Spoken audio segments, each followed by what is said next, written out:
ஓம் சாய்ராம், ஸ்ரீ சாய்ராம். என் அன்பு குழந்தையே, கலங்காதே. உன் தன்மானம் தோற்காது. உன்னை அவமதித்தவர் முன் வாழ்ந்து காட்டுவாய். நான் வாழ வைப்பேன்.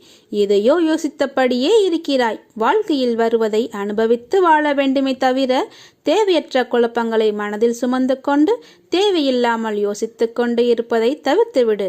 கிடைத்திருக்கும் இந்த வாழ்க்கையை எப்படி போராடி ஜெயிப்பது என்று யோசித்துப்பார்.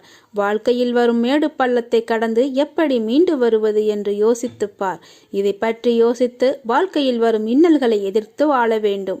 நீ பயணித்த பாதையில் அவர்கள் பயணம் செய்யாத வரையில் உன்னை பற்றியும் உன் குணத்தை பற்றியும் விமர்சிப்பதால் நீ மனதுடையாமல் சென்று கொண்டே இரு. காலம் நீ யாரென்று அவர்களுக்கு புரிய வைக்கும். கலங்காதே. எவருடைய குறிக்கோளையும் நான் அளிப்பதே இல்லை. என் பெயரை எப்போதும் சொல்கிறவர்கள் என்னையே அனைத்திற்குமாக நம்புகிறேன் என்று சொல்கிறவர் என் வார்த்தையின் மீது முழு நம்பிக்கையை வைத்து காத்திருப்பார்கள். இந்த உலகமும் அதனுடைய ஆசை வலைகளால் உண்டான அனைத்தும் அழிந்துவிடும். ஆனால் என்னை நம்புகிறவர்களின் நம்பிக்கை ஒரு நாளும் அழிந்து விடாது. வாழ்க்கையை சார்ந்து நீங்கள் கவலைப்படுகிற எல்லா விஷயங்களும் அழிந்துவிடும். என்னையே நினைத்து என்னையே எப்போதும் பற்றி கொண்டிருப்பவருடைய குறிக்கோளை நான் அளிப்பதே இல்லை. நீ இரவு நேரத்தில் கண்ணீர் விட்டதெல்லாம் போதும். உன் கண்ணீரை கண்டு கொண்டு நான் உன்னிடம் பேசுகிறேன். நீ இப்படி அழுகிற அளவுக்கு எதுவும் நடந்துவிடவில்லை. உனக்கு தேவையில்லாததுதான் நான் அகற்றியுள்ளேன். இதைவிட சிறந்ததை நான் உனக்கு தேவையான நேரத்தில் கொடுப்பேன்.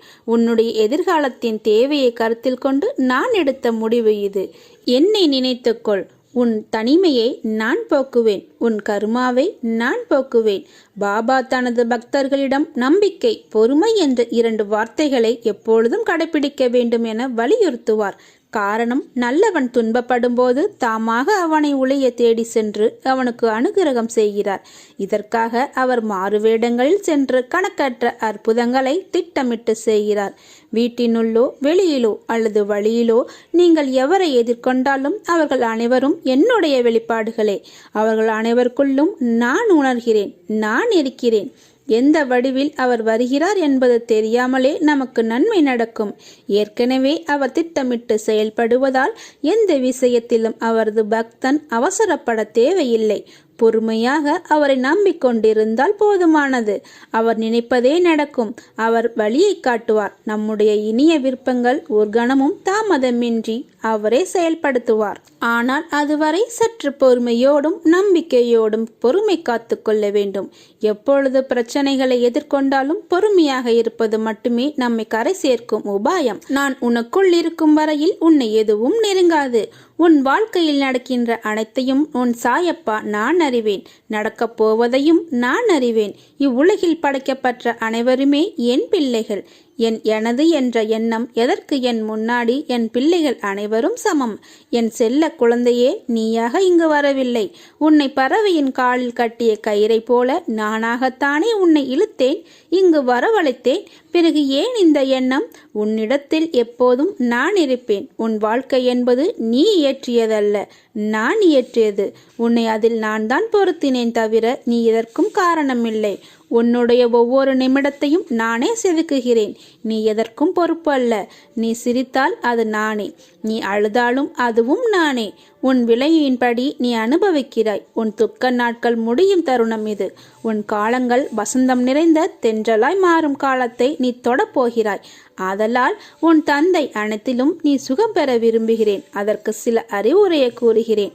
அகங்காரம், மற்றவர்களின் வேலையை உன் வேலையோடு ஒப்பிட்டு பார்ப்பது போன்றவற்றையெல்லாம் நீ கைவிட வேண்டும். நான் கூறுவது போல நீ நடப்பாயானால் உன் வாழ்க்கையில் நிம்மதி கிடைக்கும்.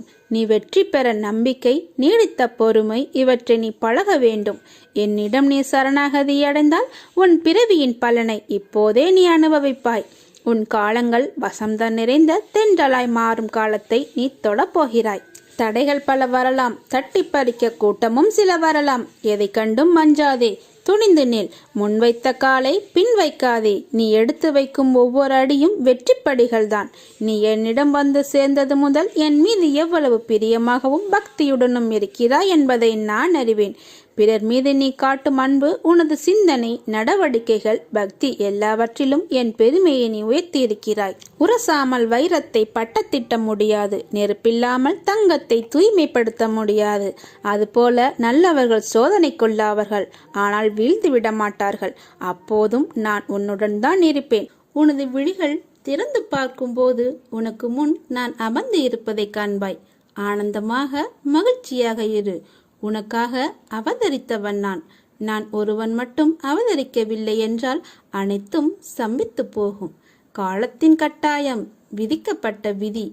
எங்கோ யாருக்கோ பிறந்து யாரிடமோ வளர்ந்து பிரிந்து உங்களுக்காக அவதரித்தவன் நான். உனது பாரங்கள் அனைத்தும் நான் சுமக்கவில்லை என்றால் உனது நிலை என்ன ஆயிருக்கும்? யோசித்துப்பார். உன்னை நீ படும் வேதனையிலிருந்து உன்னை விடுவிக்கவே நான் அவதரித்தேன். யாரிடமும் வாக்குவாதம் செய்யாமல் இருக்க பழகிக்கொள். கோபத்தை தவிர்த்துவிடு. தலைக்கு ஏறிவிட்டால் அடக்குவது கடினம். நிதானமாக முடிவெடுத்து செயல்படு. எனது அனுமதியின்றி எதுவும் நடக்காது. எவரையும் நெருங்க விட மாட்டேன் உன் அருகில். எனது அனுமதியின்றி நீ செய்து கொண்டு இருக்கும் பணி எதுவாக இருப்பினும் அதிலிருந்து நீயாக விலக நினைக்காதே. தேவையில்லாமல் உன்னை நீ குழப்பிக் கொள்ளாதே. என்னை கேட்காமல் எந்த முடிவும் அவசரமாக எடுக்க வேண்டாம். அனைத்தும் நான் அறிவேன். எல்லாம் நன்மைக்கே. எனது நாமத்தை மட்டும் நீ உச்சரித்து கொண்டே இரு. நான் என்றும் நீ இருக்கும் திசையில் அவதரித்து கொண்டே இருக்கிறேன். எவர் நினைத்தாலும் தடுக்க முடியாது. எல்லா இடத்திலும் நான் ஜீவித்து கொண்டிருக்கிறேன். உன்னை நீ யார் என்று கேட்டு உணர்ந்து கொள். மனதை ஒருநிலைப்படுத்து. உன்னை நீ மாற்றிக்கொள்ள பழகு.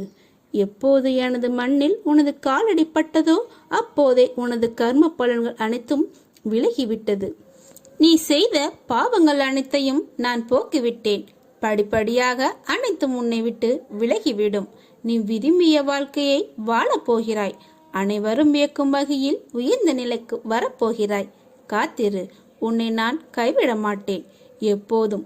உனது விழிகள் திறந்து பார்க்கும் போது நான் அமர்ந்து இருப்பதை காண்பாய். ஆனந்தமாக மகிழ்ச்சியாக இருப்பாய். அதுவரை பொறுமையாக இரு. நம்பிக்கையோடு இரு. நம்பிக்கைத்தான் வாழ்க்கை. உன் அப்பா நான் இருக்கிறேன். நீ என்னை உள்ளத்தில் நினைத்தாலே போதும். உன் பிரார்த்தனைகள் என் செவிகளுக்கு வந்தடைந்துவிடும். நிச்சயம் நிறைவேற்றுவேன். நீ நினைத்ததை நான் நடத்தி காட்டுவேன். நம்பிக்கையோடு பொறுமையோடு காத்திரு. உன் அழுகுரல் எனக்கு கேட்காமல் இல்லை.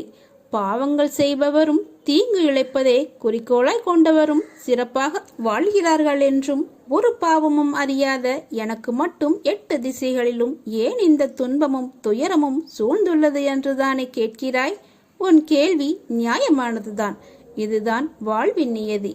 மனிதனாய் அவதாரம் எடுத்த கடவுள் ராமபிரான் படாத துன்பங்களை விடவா நீ பட்டுவிட்டாய்?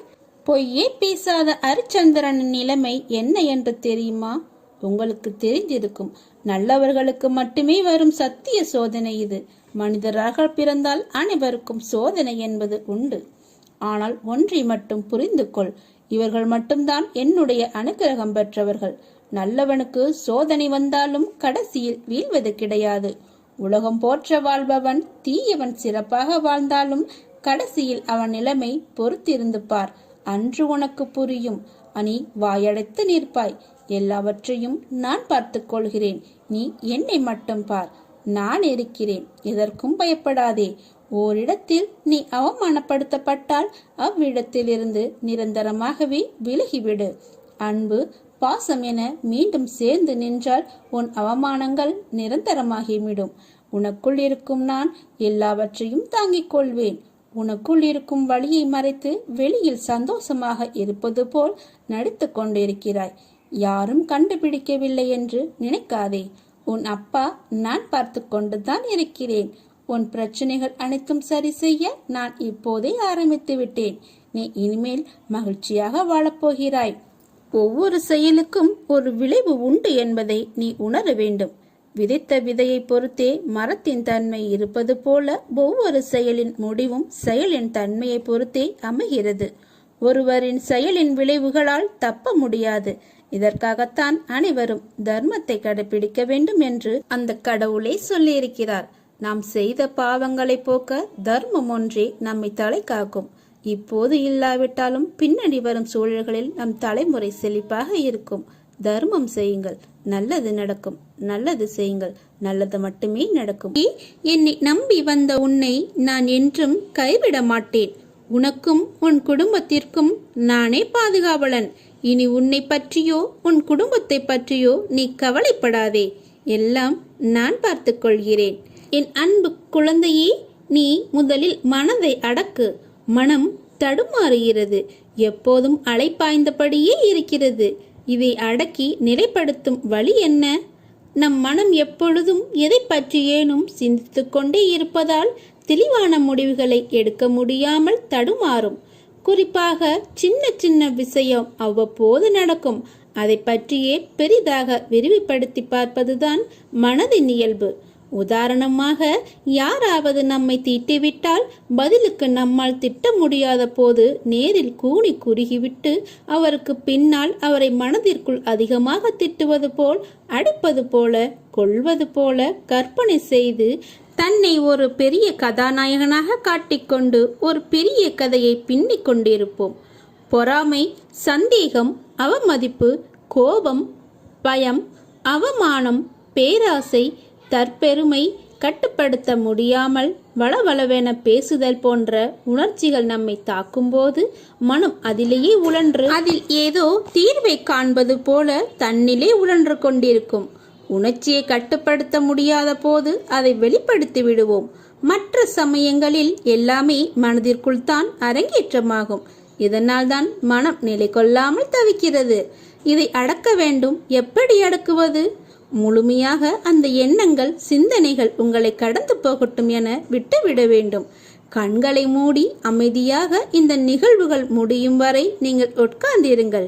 கரையான்கள் புற்றிலிருந்து புறப்படுவதைப் போல இந்த எண்ணங்கள் மனதிலிருந்து புறப்பட்டு சென்ற பிறகு மனதில் ஒரு வெற்றிடம் தோன்றுவதை உங்களால் உணர முடியும். இந்த வெற்றிடம் துவக்கத்தில் ஒரு சிறு வினாடிகள் வரை நீடிக்கும். இதையே பழக்கப்படுத்தினால் ஒரு சில நிமிடங்கள் தொடரும். காலப்போக்கில் நிமிடங்கள் மணிக்கணக்கில் ஆகும். இந்த எண்ணங்களை கட்டுப்படுத்ததான் மூக்குக்கு மேலே புருவ மத்தியில் ஒரு கற்பனை உருவத்தை கொண்டு வந்து நிறுத்தி கொண்டு அதில் பார்வையை செலுத்துவார்கள். இப்படி செய்து வந்தால் எண்ணங்கள் தடைப்பட்டுவிடும் என்பது நமது முன்னோர்கள் கண்டறிந்த உண்மை. இதை பின்பற்றி நீங்கள் பாருங்கள். எதன் மீதாவது ஆசைப்படுதல், எண்ணமிடுதல் ஆகியவற்றாலும் மனம் அலைப்பாயும். பகவான் சாய்ராம் மீது பாரத்தை வைத்துவிட்டால் எல்லாம் நாளடைவில் சரியாகிவிடும். கவலையை விட்டொழி, உறுதியுடன் இரு. என் பக்தர்களை நான் துக்கப்படுவதில்லை. சீரடியில் நீர் கால் வைத்த அக்கணமே உம்முடைய துன்பத்திற்கு முடிவேற்பட்டுவிட்டது. நீ தடங்களின் கடலில் கழுத்து வரை மூழ்கி இருக்கலாம். துக்கமும் வேதனையுமாகிய படுகுழியில் ஆழமாக அமிழ்ந்து போயிருக்கலாம். ஆனால் யார் இந்த மசூதி மாயின் படிகளில் ஏறுகிறாரோ அவர் சுகத்தின் மீது சவாரி செய்வார். இவ்விடத்தில் இருக்கும் பக்கீர் மகா தயாளன்.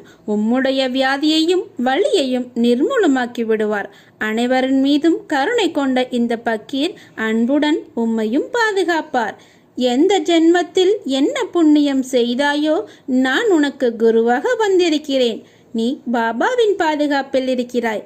நீ செய்த பாவங்களை போக்கவும் உனது பாரத்தை முழுவதுமாக சுமப்பதற்காகவும் நீ படும் வேதனையிலிருந்து உன்னை விடுவிக்கவும் எதை எதை இழந்தாயோ அதை மீண்டும் பெறுவதற்காகவும் உன்னை முழுவதுமாக புரிந்து கொள்ளாமல் தவறாக நினைத்து உன்னை விட்டு நெடுதூரம் சென்றவர்களுக்காகவும் நான் உனது குருவாகவும் நீ எனது பக்தனாகவும் இருக்கிறாய்.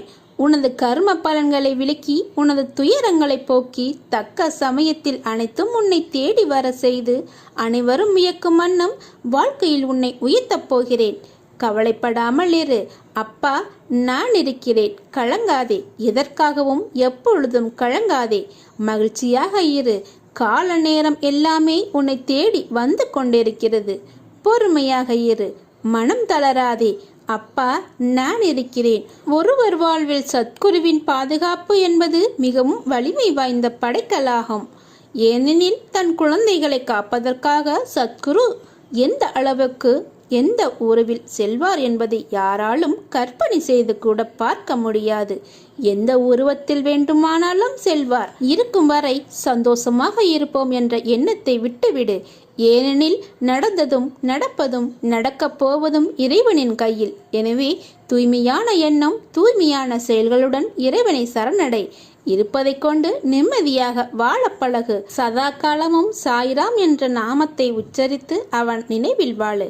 எல்லாம் நல்லதே நடக்கும். வாழ்வில் போராட்டங்கள் எதற்கு என்று நீ யோசித்துள்ளாயா? அப்படி நீ யோசிக்கும் போது உன் மனமும் உன் புத்தியும் என்ன சொல்கிறது என்று உணர்ந்துள்ளாயா? அப்பா, என் வாழ்வில் போராட்டங்களை தாண்டி வரவே எனக்கு திக்குமுக்காய் இருக்கிறது. இதில் அந்த போராட்டங்களின் காரணத்தை எப்படி உணர்வது? அதற்கு என் கவனம் எப்படி செல்லும்? கழுத்து வரை பிரச்சனை இருக்கும்போது என்று தானே கூறுகிறாய். நீ ஒன்று கேள்விப்பட்டுள்ளாயா? ஆரம்பம் எதுவோ முடிவும் அங்கேதான் அமைந்திருக்கும். ஒரு நூலின் ஆரம்பம் நீ தொடங்கலாம், ஆனால் முடிவு உன் செயல்கான தேவை எவ்வளவு என்று இருக்கிறதோ அந்த அளவு நீளும். அதை நீ யூகிக்க முடியாது. உன் செயல்கள்தான் அதன் அளவை தீர்மானிக்க முடியும். புரியவில்லையா? உன் போராட்டங்களுக்கான தீர்வு உன்னிடத்திலே இருக்கிறது. ஆரம்பித்து உன்னிடத்தில்தானே. அதன் முடிவு உன் ஆன்மாதான் நிர்ணயிக்கும். புத்தியும் மனமும் மாயையால் இழுக்கப்படும் போது உன் ஆத்மா வலியை எதிர்கொள்கிறது. அதன் வெளிப்பாடுதான் உன் மனம் கொண்ட இறுக்கம். அந்த ஆத்மா உன் சாய்தேவாவால் கவனிக்கப்படுகிறது. ஆனால் நீ எதற்கும் அழாதே. முதலில் அது உன்னை சிந்தி பார்க்கும். பிறகு உன்னுள் அதன் ரூபத்தை பதிக்க மேற்கொள்ளும் போதுதான் நீ உணர்வின் மன வழியால் நசுக்கப்படுகிறாய். புத்தியும் மனமும் போராடும் தருணம் மிக துன்பமான வழிதான். ஆனால் அதை உனக்கு தர காரணம் உன் புலன்களை கட்டுப்படுத்தி உன் ஆன்மாவுக்கு விளையளித்து என்னுள் என் பிள்ளையாய் உன்னை சங்கமிக்கத்தான். அந்த நூலின் நுனி முடிவு அளவு உன் சாய் தேவாவின் கையில்தான் உள்ளது. நீ சீக்கிரம் அதிலிருந்து வெளியில் வருவாய். நீ வைரக்கல். நீ இந்த துவாரகமாயின் தாயின் தேகத்திலும் குருதியிலும் பிறந்த என்னுடைய பிள்ளை. நீயும் நானும் ஒன்றே. உலகத்தில் என்ன மாறினாலும் நகன்றாலும் உன் தந்தை சாய்தேவா துவாரகமாயி தாயுமாகிய நான் உன்னை விட்டு ஒருபோதும் அகல மாட்டேன். உன்னில் எப்போதும் நான் இருப்பேன். நீ என்று என்னை சாயப்பா என்று அழைத்து உன்னிடத்தில் நான் என்னும் சொல்லுக்கு சாய்தேவா என்ற அர்த்தத்தை கண்டாயோ அன்றே நீ என் உயிரான பொறுப்பு என்பதை உணர்ந்து கொள். என்னை நம்பிய என் பிள்ளைகள் அனைவரையும் சோதிப்பேனை தவிர ஒருபோதும் கைவிட மாட்டேன். இது என் வேத வாக்கு. நேரம் வரும் வரை பொறுமையாக இருங்கள். மாறுவது மனிதர்களின் இயல்பு. அதை புரிந்து கொள்ளாதது உன் தவறு. மனதால் நொந்து போவதை விட இனியாவது உன்னை காத்து கொள்வது நல்லது. வாழ்க்கையில் நாம் போகின்ற பாதையில் தடங்கள் வராமல் இருந்தால் நீ சரியான பாதையில் போகவில்லை என்று அர்த்தம். பாதையில் வரும் தடங்கள் தான் உன்னை முன்னேற வைக்கும். முன்னேற்றத்திற்கு வழி வரும் இடங்கள்தான் உன்னை நகர்த்தி பார்க்கும் தோல்வி ஒன்றில். அந்த தோல்வி உன்னை தாழ்த்தவோ வீசவோ அல்ல. இருந்த நிலையிலிருந்து உச்சாணி உயரத்தை தொட. நீ என்றும் பழுத்த காயாகவோ கனியாகவோ பட்டு போய் விழமாட்டாய். நீ கீழே விழுவது வீழ்ச்சி அல்ல. விதையாய் கீழே உன்னை நான் தூவுகிறேன். அப்படி தூவிய விதையான உன்னை வரலாறு காணாத உயரத்தில் உயர்த்த எடுக்கும் புது முயற்சிகள். அவை உனக்கு புதியது. அதனால் அவைகள் உன்னை தள்ளாட வைக்கும். ஒரு விதை மண்ணில் விழுந்து சிறிது காலம் தன் வளர்ச்சிக்கு வெளியில் தான் இருப்பதை காட்டிக்கொள்ளாது. பிறகு செடியாய் மரமாய் வளரும். அப்படி தன் வளர்ச்சியை காண்பிக்க முதலிலே தன் இருப்பிடத்தை பலமாக்கி கொள்ளும். அப்போது அது எதிர்நோக்கும் பிரச்சனைகள் நிறைய.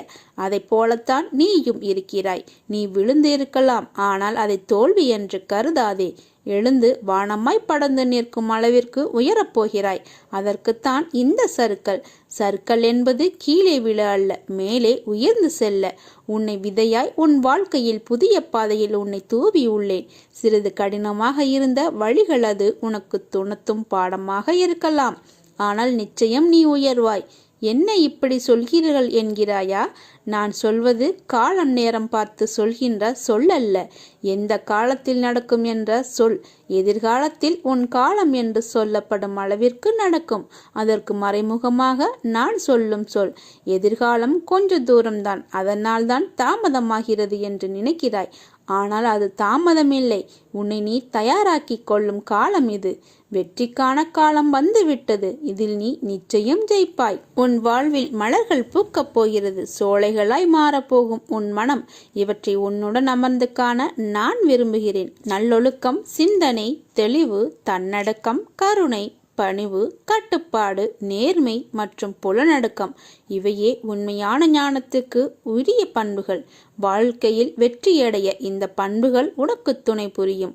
வாழ்க்கையில் நம்மை சுற்றி அதிகமான மனிதர்கள் இருப்பார்கள். ஆனால் யார், எப்படிப்பட்ட மனிதன், நமக்கு நல்லது நினைப்பவர் யார் என்று அறிவது கடினம். அறியாத நேரத்தில் உனக்கான நல்வாழ்வுக்காக பிரார்த்தனை செய்யும் உள்ளம் இருந்தால் அதைவிட பாக்கியமுடைய மனிதராய் நீ இருப்பாய். அப்படி நீ அவர்களை கண்டுபிடித்து விட்டால் அவர்களுக்கும் அவர்களை சேர்ந்தோருக்கும் நிறைவான வாழ்க்கை அமைய தினமும் பிரார்த்தனை செய். உன்னோடும் உன் குடும்பத்தோடும் உன் சாய்தேவா நான் என்றென்றும் இருப்பேன். நல்லதே நடக்கும்.